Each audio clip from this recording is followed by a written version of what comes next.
펠로폰네소스 전쟁이 치열한 혈전에서 스파르타는 승리를 거두었습니다.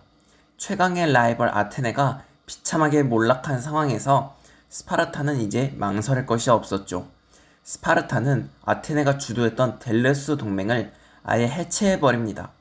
그리고 그리스의 여러 폴리스들의 스파르타의 우호적인 과두정을 건립하였죠. 스파르타는 이렇게 정치적으로 그리스 폴리스들을 장악한 뒤 막대한 돈을 갈취했습니다. 그러나 이렇게 모든 것을 가진 듯한 스파르타도 불안한 점이 있었습니다. 바로 페르시아입니다. 펠로폰네소스 전쟁에서 스파르타는 아테네를 이기기 위해 페르시아와 손잡았습니다. 스파르타와 페르시아가 손을 잡을 때 페르시아가 스파르타에 요구한 조건이 있었습니다. 페르시아는 자신들이 스파르타를 돕는 대신 나중에 그리스가 가지고 있던 소아시아 지역의 도시국가들을 페르시아에 달라는 제안을 합니다. 스파르타는 이 제안을 수용하고 페르시아의 힘을 빌려 아테네와 싸운 것이죠. 그런데 이제 아테네를 이긴 후 스파르타는 페르시아에게 소아시아 지역을 주지 않으려고 했습니다. 페르시아는 이에 분노하게 되죠. 페르시아의 입장에서 스파르타는 빛을 지고도 갚지 않는 배은망덕한 세력이 된 것입니다. 이렇게 스파르타와 페르시아의 관계는 완전히 파탄이 나버립니다. 그런데 이렇게 가뜩이나 험악했던 관계는 페르시아의 왕위 계승 분쟁에 스파르타가 개입하게 되면서 더욱 심각해집니다. 기원전 404년 페르시아의 국왕 다리우스 2세가 죽음을 맞이합니다.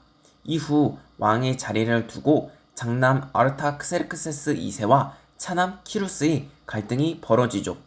그런데 스파르타는 키루스를 지원하게 되고 결국 키루스가 패배하고 죽으면서 문제가 더욱 심각해집니다. 아르타크세르크세스 2세는 은혜도 갚지 않는 주제에 페르시아의 왕위 계승에까지도 끼어들고 간섭하는 스파르타에 엄청나게 분노하게 됩니다. 이제 그는 스파르타는 배은망덕한 데다가 페르시아 내정에도 간섭하는 괘씸한 세력으로 판단한 것이죠.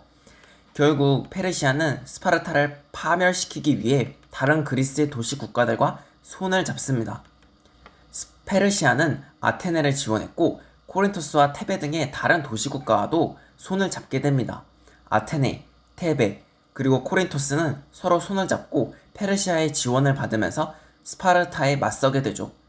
이를 코린토스 전쟁이라고 합니다. 스파르타는 페르시아와 싸워서 잘 이기고 있었습니다. 강력한 스파르타 전사들로 페르시아 군대를 격파하던 스파르타의 국왕 아기실라우스 2세는 너무나도 놀라게 됩니다. 페르시아를 이기고 있었는데 갑자기 다른 그리스들의 폴리스들까지 다가와서 덤비니 엄청난 위기감을 느낀 것이죠. 결국 스파르타는 후퇴하고 페르시아는 전세를 다시 비등하게 만듭니다. 페르시아는 강력해진 스파르타를 견제하기 위해 나머지 도시 국가들을 열심히 지원합니다. 페르시아의 돈을 받고 코린토스와 아테네, 테베는 함대를 만들고 성도 세웠죠. 이렇게 페르시아의 도움으로 힘을 키운 그리스 폴리스 연합군과 스파르타는 쿠낙사에서 대전투를 벌입니다. 여기서 놀랍게도 스파르타는 대패합니다. 스파르타가 강하기는 했지만 페르시아의 자금력과 그리스 폴리스들의 힘이 합쳐지자 스파르타도 이길 수가 없었던 것이죠. 그런데 여기서 또 세력 구도가 바뀝니다. 이 쿠낙사 전투 이후 그리스 폴리스 연합 세력이 너무나도 강해지자 스파르타는 이제 페르시아에 지원을 요청합니다. 의외로 페르시아도 스파르타의 지원 요청을 받아들이고 협력을 하게 되죠.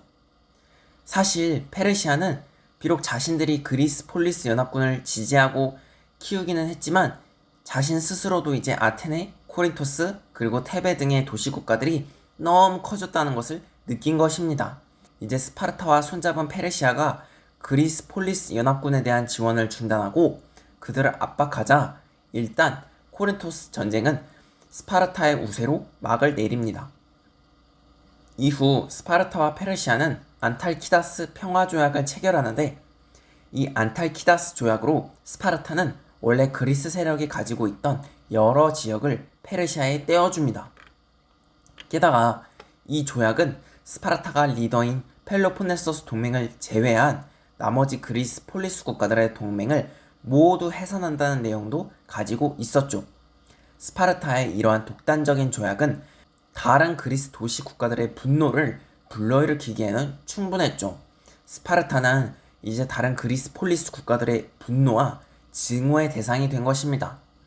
펠로폰네소스 전쟁으로 아테네는 약해졌고 스파르타는 이겼지만 계속되는 갑질과 실책으로 그리스 도시 국가들의 비난을 산 거죠.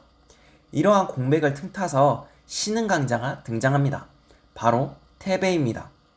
앞서 본 코린토스 전쟁 과정에서 테베는 부유한 페르시아 제국으로부터 막대한 돈을 공급받았고 이러한 자본을 기반으로 국력이 급격하게 성장하였습니다. 스파르타는 일단 코린토스 전쟁의 승자였으므로 테베에 과주정을 건립하고 테베를 압박했지만 테베 정치의 주요 인물인 펠로피다스와 그의 친구 에파미논다스가 협력하여 스파르타의 과두정을 붕괴시켰죠. 펠로피다스와 에파미논다스는 이렇게 스파르타를 몰아낼 정도로 유능했고 좋은 지도력을 가지고 있었습니다. 결국 테베는 보이오티아 동맹을 결성하여 스스로 동맹을 주도할 정도의 국력을 만들게 되죠.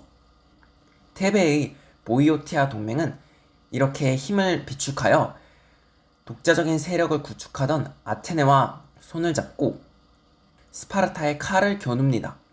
이렇게 테베와 아테네의 연합과 스파르타의 전쟁이 시작된 것이죠. 테베는 확실히 성장하여 강한 모습을 보였습니다. 그런데 스파르타의 군대도 역시 강했습니다. 그리하여 두 세력은 서로 밀고 당기는 팽팽한 줄다리기를 했습니다. 이때 스파르타는 자신들이 페르시아와 맺은 안탈키다스 조약을 내세우며 테베의 보이오티아 동맹을 해산할 것을 요구합니다. 테베는 당연히 분노했죠. 스파르타와 페르시아가 맺은 조약을 테베가 받아들일 수는 없었죠. 이러한 스파르타의 주장은 결국 테베와 스파르타 서로의 분노만 키운 것입니다. 이제 테베는 분노한 스파르타 전사들을 맞이해야 했습니다. 스파르타의 강함을 테베의 에파미논다스는 잘 알고 있었습니다. 그럼에도 당당히 스파르타와 맞선 것은 그에게 회심의 카드가 있었기 때문입니다.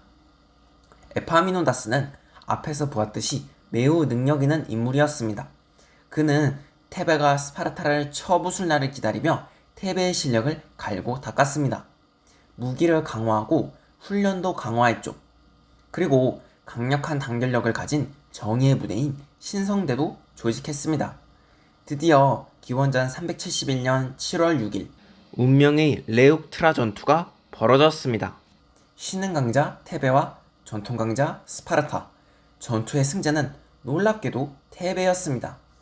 테베군은 스파르타 군대에 엄청난 타격을 주었죠. 도대체 어떻게 이것이 가능했을까요? 답은 에파미논다스에게 있습니다. 그는 이 전투에서 새로운 전술을 도입하죠. 바로 사선진법입니다. 고대 그리스 시기에는 중장 보병이 사각형을 만들고 양쪽에 기병을 두고 싸웠습니다.